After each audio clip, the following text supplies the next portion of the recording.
Il y a une citation qui dit que dans la cité du savoir, seul l'effort fait des forts. Et pour être fort, il faut être artisan en parole.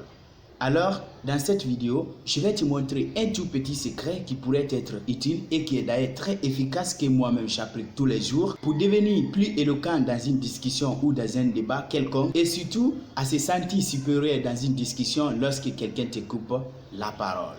Alors, le secret, c'est très simple. Lorsque tu es en discussion ou en débat avec une personne et que cette personne te coupe la parole, déjà, cela montre que c'est un signe de supériorité que cette personne veut te montrer. Donc, la chose à faire, ne culpabilise pas, ne juge pas et ne te blâme pas, mais plutôt, dis à cette personne que, monsieur, je n'ai pas encore terminé. Donc, si ça ne vous dérange pas, laissez-moi aller au bout de mes idées. Et si cette personne n'accepte pas de t'accorder cette chance à continuer ta parole, force-lui à le faire.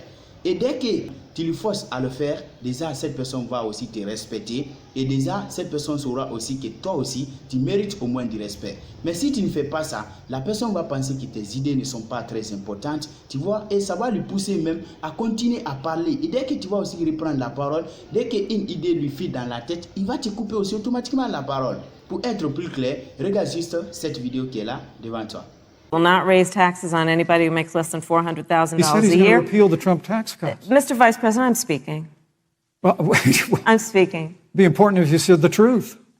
If you don't mind letting me finish, we can then Please. have a conversation, okay? Please. Okay. Là, on comprend carrément que la dame a été bien sûr interrompue, mais elle ne s'est pas s'arrêter là, elle ne s'est pas laissé faire. Elle a dit au monsieur que monsieur, je n'ai pas encore fini. Laisse-moi aller jusqu'au bout de mes idées. Et c'est là jusqu'à 2 fois. Le monsieur avait même fini par écouter la dame et la dame a continué ses paroles. Donc, prochainement, c'est comme ça qu'il faut faire lorsque quelqu'un te coupe la parole. Et tu vas voir, dès que tu comprends ce système, ils vont beaucoup te respecter, ils vont beaucoup considérer ce que tu dis et tu ne vas plus jamais se sentir inférieur dans une discussion.